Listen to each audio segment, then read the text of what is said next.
Eu só fiz esse podcast por causa desse convidado. Na verdade, por causa da história que esse convidado tem para contar, porque ele tem a melhor história de tombo de um patrocínio de futebol ever de todos os tempos. Da história da humanidade, eu ousaria dizer. E não é de qualquer time de futebol, é do Flamengo. Se tivesse um Guinness Book da melhor história do marketing esportivo, essa seria a líder do disparado, primeiro lugar.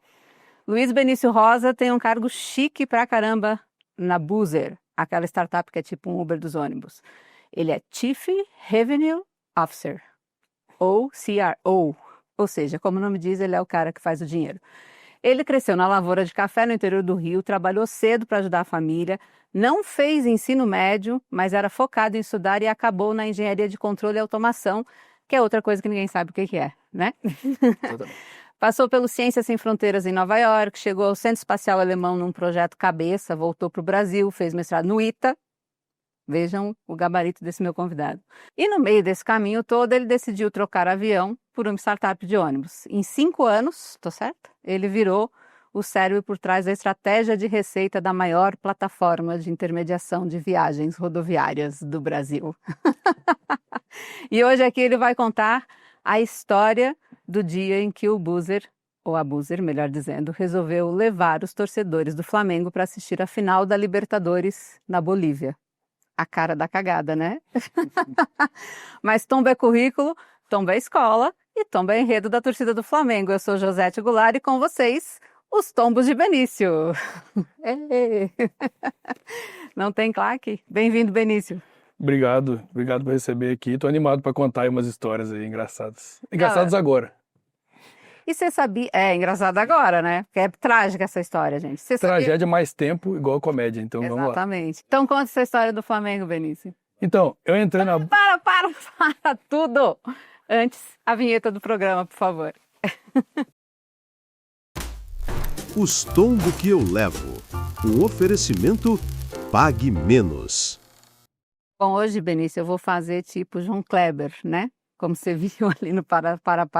Eu vou ficar adiando essa história aí do Flamengo, porque ela é muito boa pra gente já contar assim. Então eu quero que você comece contando como é que um menino que não fez ensino médio foi direto parar na engenharia. Eu não fui direto parar na engenharia, né? Queria eu. Mas eu cresci, como você disse antes, na roça, na lavoura de café.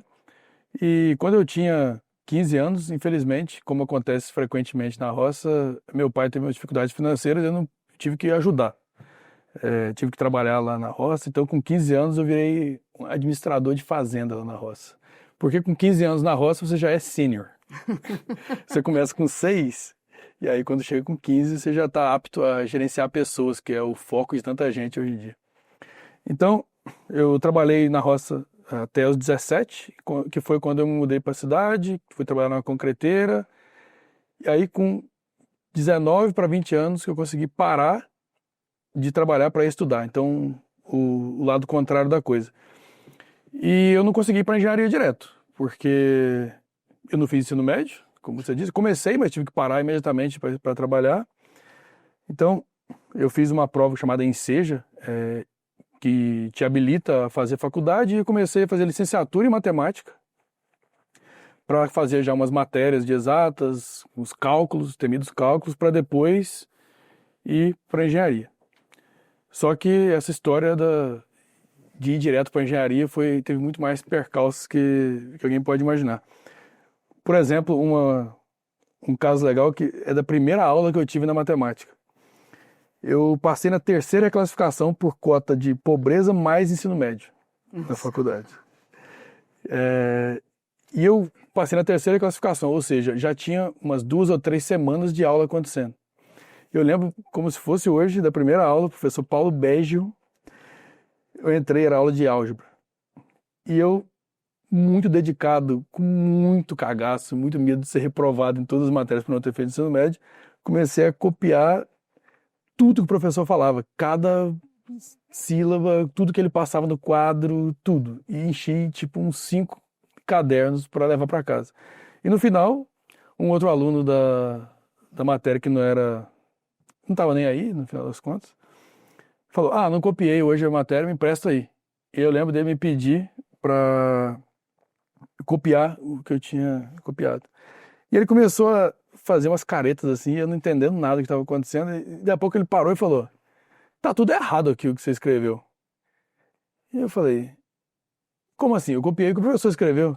Ele falou: não, porque onde era alfa você colocou A, onde era beta, B. E eu falei: cara, eu acho que eu não prestei muita atenção e tal, não sei o que aconteceu. E aí eu tive aquela sensação assim de desespero. Fui pra casa, não tinha computador em casa na época, isso era 2010. Fui pra Lan House e eu lembro até hoje que eu procurei no YouTube uma aula de grego. Grego? Sim. E eu fiz uma aula, que eu acho que era 1h30 de aula de grego para aprender as letras gregas, porque eu Caraca. estava copiando errado a matéria, porque eu não sabia nem o que era alfa e beta, a diferença para A e B. Então, foi longe de ser uma transferência fácil, assim, de não fazer ensino médio para ir para engenharia. Não desejo isso a ninguém. Benício, você foi para a Alemanha depois que você fez essa engenharia de controle e automação aqui no Brasil, é isso? Eu comecei, assim, eu migrei da licenciatura em matemática para engenharia de controle e automação.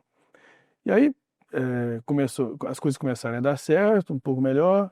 O dinheiro ainda não, mas pelo menos eu estava agora fazendo engenharia, que é o que eu queria, estava feliz. Fiz um intercâmbio nos Estados Unidos, pelo Ciências Sem Fronteiras. E aí no final da faculdade eu consegui um estágio no Centro Aeroespacial Alemão. Então, por conexão do meu orientador no Brasil, então foi assim. Ali falei, venci na vida. Consegui morar nos Estados Unidos, agora estou fazendo estágio na Alemanha, finalmente parecia que tinha conseguido alguma coisa. Com muito perrengue e pegando dinheiro emprestado para todos os familiares dispostos a emprestar, mas pelo menos consegui. Assim. E o inglês resolvia ou você tinha que falar alemão? Então o inglês resolvia. Eu tentei aprender alemão por minha conta, porque era muito caro fazer curso, e eu aprendi no Duolingo. E fui para lá e falei, pô, vou tentar praticar alemão sempre que eu estiver na rua. Aí eu lembro que uma das primeiras tentativas eu fui com um amigo meu numa cafeteria e ele não falava alemão, eu falei, pô, vou impressionar aqui, falar alemão na cafeteria. E aí eu tava conversando com ele e comprando café ao mesmo tempo. Aí eu paguei, mas eu não lembrava de ter pagado, porque eu tava conversando com ele ao mesmo tempo. E aí eu fui pagar de novo. E a mulher perguntou para mim assim, normal? E eu entendi se ela estava perguntando se era normal ou se era débito, alguma coisa do tipo. Eu falei, em alemão, sim. Ela, normal? Eu falei, sim. Crédito? Eu falei em alemão. E aí, depois de umas 4 interações, eu lembrei que normal em alemão é tipo, de novo? Então eu desisti de tentar falar alemão na rua. Nossa, mas é difícil mesmo, né? Sim, é muito difícil. E aí, lá nesse centro aeroespacial, qual foi o maior perrengue que você viveu lá? Eu tive alguns perrengues.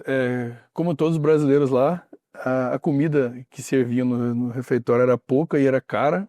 Então a gente pegava, tipo, um prato de comida, levava embaixo de uma torneira de ketchup, que era grátis, e enchia o prato de ketchup. E os brasileiros ficaram conhecidos como os viciados em ketchup. E os alemães ficavam falando, não sei como vocês podem gostar tanto disso. Mas, na verdade, a gente não gostava, era para matar um pouco mais a fome ali com um monte de ketchup em si. Era nesse nível, então, ser estagiário fora tem esses problemas. Mas o maior perrengue foi... Eu comecei a trabalhar num projeto onde alguns integrantes estavam na China. Estavam controlando um avião específico lá na China. E como tem o fuso horário grande, eu tinha que enviar os dados todos os dias até 8 da noite, porque eles tinham que usar os dados no dia seguinte na China, que já estava de madrugada lá. E eu tinha que sair do Instituto do Centro Espacial Alemão até 8 horas da noite, porque eu era estagiário e era uma instituição militar, não permitia os estagiários ficarem a partir de 8 da noite. Só que teve um dia que estava tendo futebol dentro do Instituto e eu adorava jogar futebol. A gente fazia Alemanha contra o resto do mundo, maravilhoso. E um dia tava tipo 7h45 e eu querendo continuar jogando. Falei, pô, eu vou sair daqui 7h50, correr lá em cima, enviar os dados que eles precisam amanhã cedo e vou sair correndo do instituto e vai dar tempo. E aí umas 7h47 eu tomei uma entrada, um carrinho no tornozelo e eu mal conseguia andar, e todo mundo veio para tentar me mobilizar ou me carregar, mas eu não aceitei. Eu me livrei de todo mundo e saí pulando uma perna só, com o pé doendo muito, ao longo do campo, e subi a escada para enviar os dados. Caraca! Enviei tipo 7h59, saí correndo para fora do campus e com a mochila assim, e aí sentei, e aí sim eu pude sentir dor. Mas e por que tinha que mandar assim tão militarmente até as 8? É porque se eu passasse de 8 horas dentro do instituto, dava problema de burocracia, porque é militar, então dava problema pro meu supervisor. Então eu teria problema, eu tinha medo de ser expulso até do instituto por ter passado o horário permitido que eu podia ficar lá dentro. Mas os dados, eles só chegavam mais tarde, por isso que você não podia mandar Eu antes. podia ter mandado antes. Podia ter mandado antes? Eu podia. Isso é problema. Pois é, porque eu fui jogar futebol e eu falei, pô, eu quero continuar jogando, quero continuar. E o tempo foi passando e aí na Mas hora... ganhou o jogo, pelo menos? Eu nem lembro, eu só lembro da dor que eu senti quando eu sentei lá de fora do instituto. Bom, e aí quando você estava lá na Alemanha, teve mais algum perrengue assim, ou daí você já voltou para o Brasil, os perrengues começaram aqui? Ah, os perrengues voltaram pra cá. Tem muito mais perrengue aqui do que lá, né? Eu imagino que sim, mas conta aí qual é o pior, digamos, que aconteceu com você quando você voltou. Acho que um dos piores foi porque o Centro Espacial Alemão me ofereceu uma bolsa. E a aeroespacial era para você viajar, assim, para Marte, alguma coisa? Não, o que era exatamente? Não, eu não teria coragem. Eu não tenho coragem nem de pular de paraquedas. Eu brinco que é mais fácil eu pular. Assim, a chance de eu pular de paraquedas é a mesma chance de eu pular sem o paraquedas. Então, assim, não existe. Então, era só trabalhar nos projetos mais futuristas. O que eu cheguei a trabalhar no final foi uma aeronave opcionalmente pilotada que voa na estratosfera. Então, é uma aeronave movida a energia solar. E o que é opcionalmente? Porque pode ter piloto ou não. Ah, tá. Então, assim, é Simples bem assim. específico. Isso aqui aí dá trabalho falar. Pode ter piloto, pode não ter. É muito similar a essa aeronave que o Elon Musk usa para levar a internet para uns lugares remotos. Então, parecido com isso. Acho que o Facebook tem uma chamada Zephyr, se eu não me engano. Então, não sei se descontinuou o projeto, mas na época eram tipo competidores, assim. Então eu trabalhava nisso. Assim. Eram umas aeronaves bem específicas que não, assim, as modelagens são diferentes, a asa é um pouco mais maleável do que uma aeronave comum. E são pequenas, né? Mais mock-up. E aí você voltou para cá para continuar estudando sobre isso? Ou não? Então, me ofereceram uma posição fixa, porque eu fui bem nesse projeto, só que exigiram que eu fizesse mestrado. E queriam que eu fizesse mestrado lá, na TU de Munique, só que eu já estava devendo muita gente, não tinha como pegar mais dinheiro emprestado para fazer mestrado lá. Apesar de ser grátis, morar na Alemanha é caro. Muito ketchup para matar a fome. Então, com muito custo, eu aceitei, eles consegui que aceitassem que eu fizesse o mestrado no ITA, porque ele tem parceria com o centro lá. E eu tinha muito medo de fazer mestrado no ITA, porque quando você entra na página do ITA, é assim, ó, se você fizer isso, você é jubilado. Se você tirar menos que tanto numa prova, você é jubilado. Só tem As negativo. possibilidades de ser jubilado. Sim, eu fui com muito medo e mais dívida. Então eu estava assim, numa situação precária. E no ITA, quando você entra lá no mestrado, eles, assim, no meu departamento, pelo menos, só tinha uma bolsa para todo mundo que entrou. E eles ranqueavam as pessoas que entravam por histórico acadêmico. E eu fiz a faculdade de engenharia no Instituto Federal, no interior do Rio de Janeiro. Então eu fui o último colocado, porque tinha gente de faculdades melhores, de não sei, mas USP da vida. E para conseguir a bolsa no segundo semestre, então eu ia ficar o primeiro semestre todo sem bolsa. Para conseguir a bolsa no segundo semestre, eu precisava virar o primeiro colocado. E eu virei o primeiro colocado, estudando muito, muito, muito, e com sorte de outros não ter estudado ou não ter mais capacidade que eu, consegui ser o primeiro colocado. Então, em julho de 2019, finalmente, eu ia conseguir a bolsa.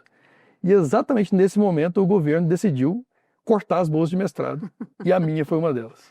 Putz. Então, ali é mais um momento que deu aquele desânimo, assim, falei, eu acho que não é para mim. O dinheiro estava acabando, meu orçamento mensal era minúsculo para comer.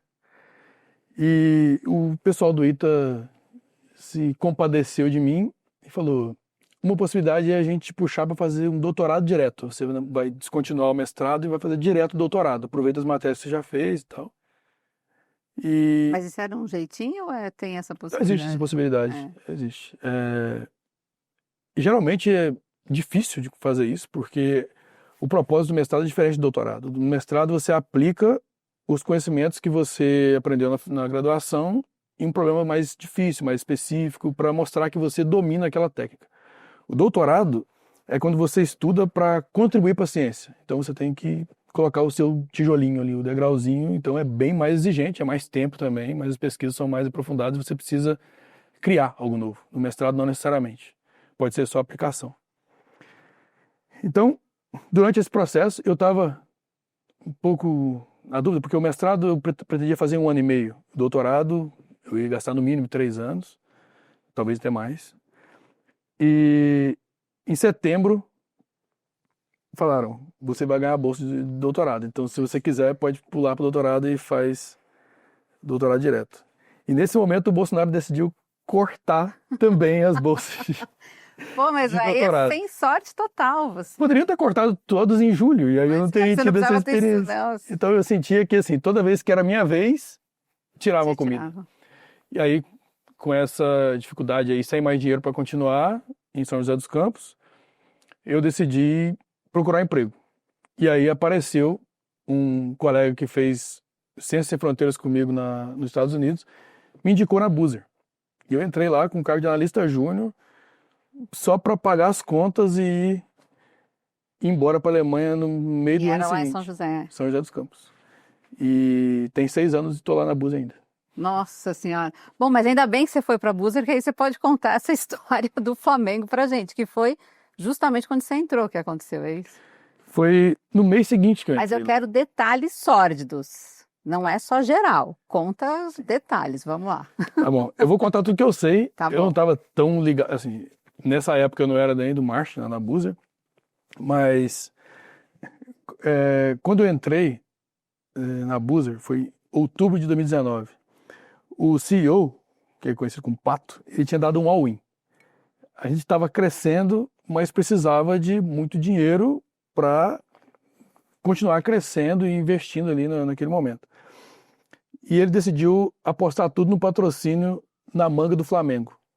E o Flamengo, na época, era um time que tinha passado toda aquela reestruturação financeira e tudo, mas não ganhava nada.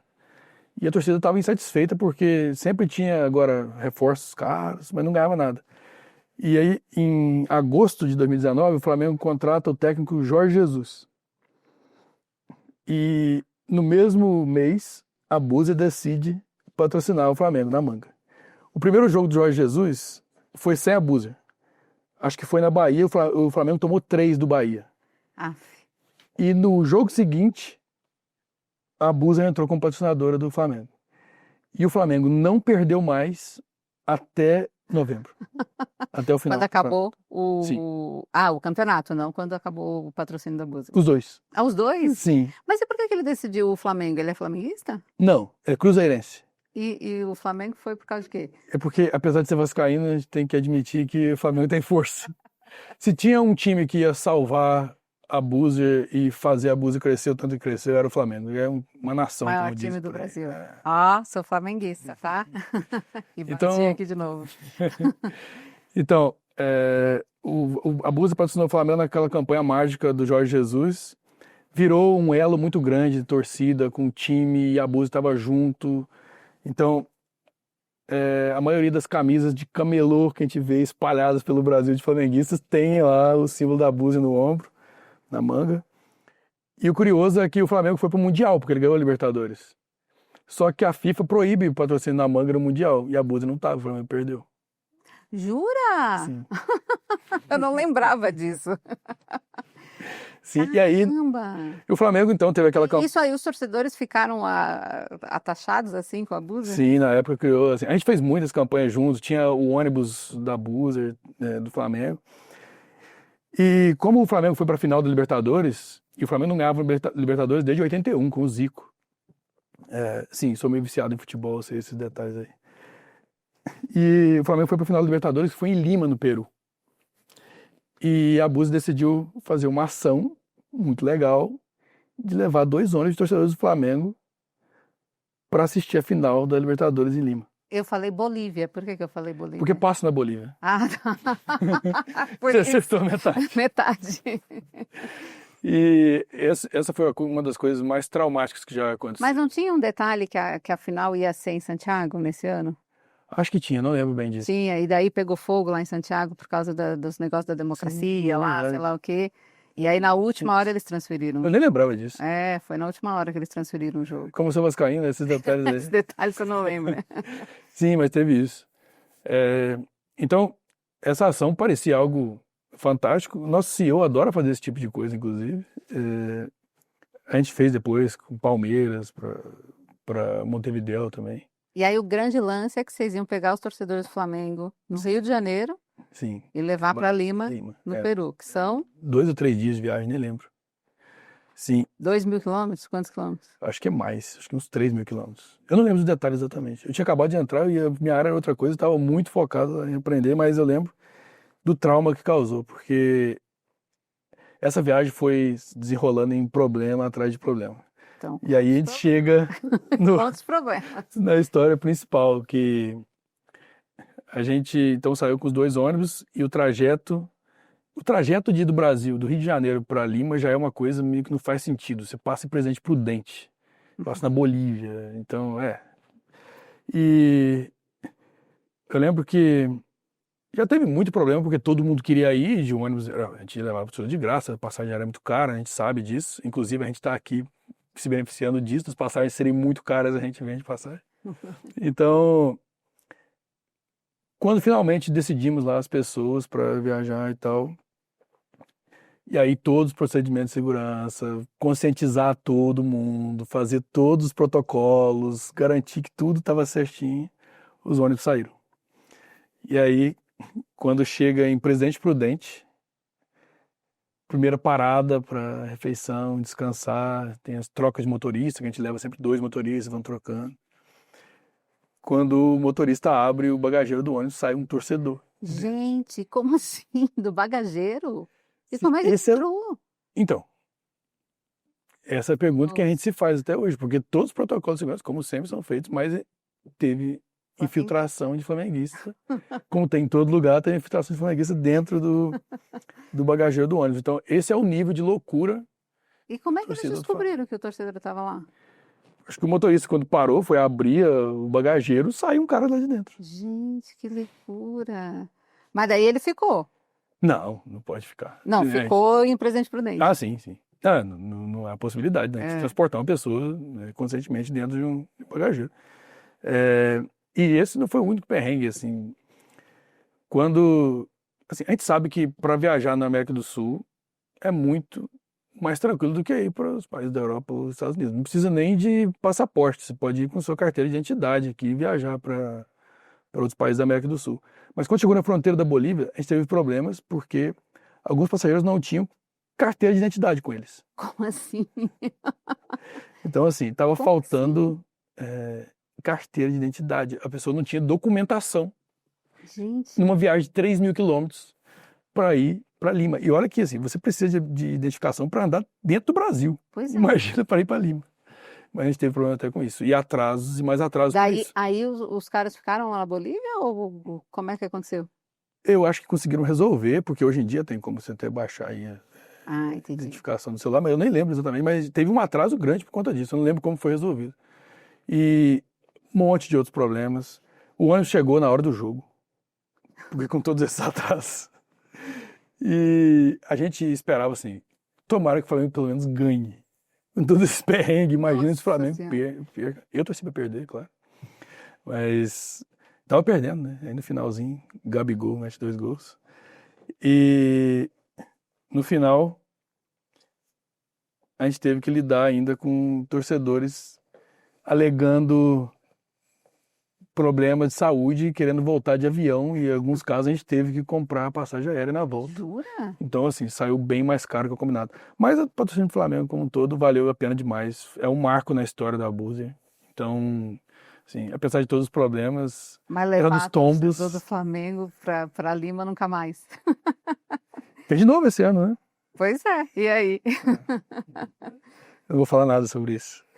E como é que foi ter o patrocínio na camisa do Flamengo em termos de resultado? Você falou que foi um espetáculo, assim. Ah, foi mágico. É? Foi mágico. A gente não, né? O CEO apostou tudo nisso, como na estratégia, alavanca de crescimento do segundo semestre, para conseguir investimento.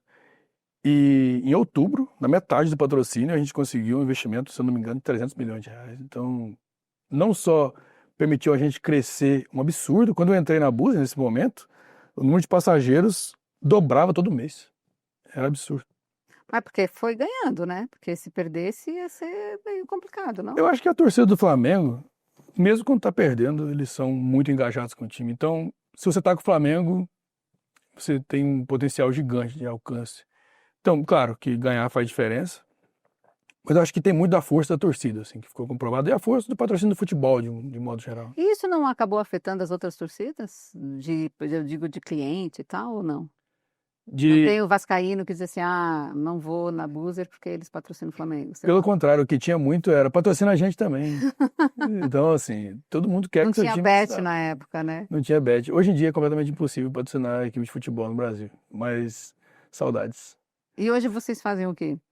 De patrocínio? Porque hoje você é chefe do marketing, né? Porque Sim. aquele Chief Revenue Officer é marketing, é o que mais? É uma coxa de retalhos que engloba produto, marketing, planejamento, pricing.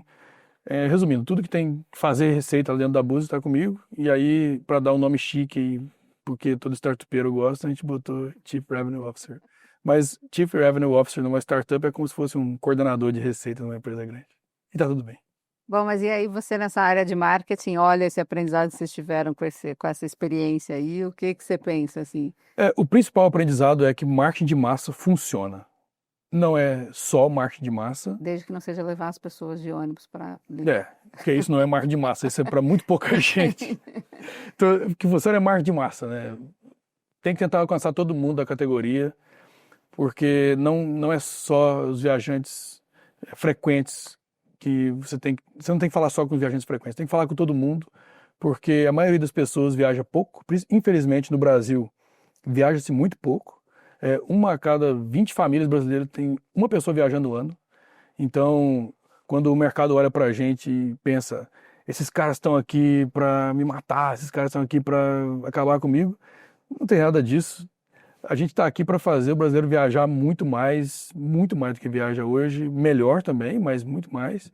Então, o nosso objetivo é falar sempre com o máximo possível de pessoas, campanha na TV, patrocínio de futebol, mídia de alcance amplo. E claro que a gente vai coletar também ali os resultados de performance que a gente conseguir, mas é investindo nesse topo de funil, falando com todo mundo, que a gente até barateia os custos de fundo de funil. Mas e como é que você pensa? É mais marketing performance ou é mais marketing brand, que é a grande disputa que sempre... Então, essa disputa, para mim, não faz sentido. Para mim, tem que ter os dois. Hoje em dia, é inimaginável não ter os dois. E o que você precisa entender é qual é o equilíbrio que funciona para você, porque cada categoria é um equilíbrio diferente. E em momento de empresa também. Então, a empresa começa geralmente com mais performance e vai migrando para uma construção de marca maior. No nosso caso, felizmente, o CEO sempre acreditou muito no marketing. Então, a gente começou com 65% de branding. A gente já fez campanha com o Ronaldinho Gaúcho em 2020, a gente já fez muitos patrocínios, total. o rolê aleatório. Devia levar ele lá no ônibus para Lima também. A nossa campanha era isso. Né? Ele que estava lá dentro do bagageiro.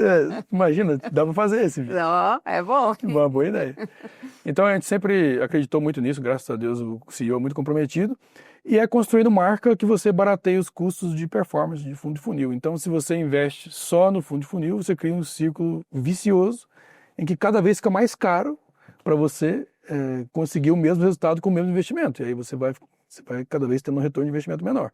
Então, no nosso caso, a gente tem um equilíbrio, que eu não vou abrir aqui porque eu não quero que os concorrentes saibam, mas que a gente sabe quanto que a gente tem que investir no topo para criar um bom equilíbrio com o fundo de funil. É um ciclo virtuoso. Investe aqui, barateia aqui e a roda começa a girar. E vai indo. Mas Sim. Totalmente dependente de performance também, né? Também. A performance, eu sei quanto eu tenho que investir. Eu tenho dados de tudo. Eu sei quanto vale a pena, quanto não vale, dado a minha estratégia de negócio.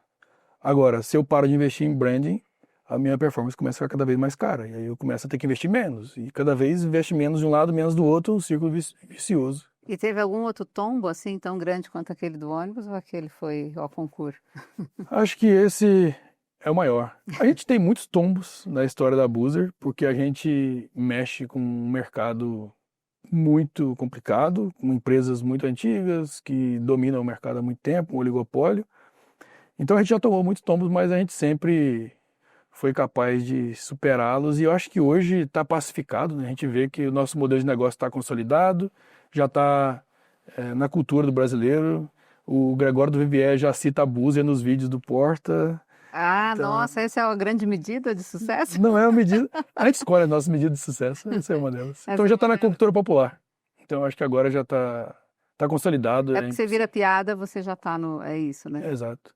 Mas a gente já teve que fazer algumas manifestações de parar as cidades com ônibus para conseguir impedir que nos derrubassem. Mas agora está pacificado, eu acredito.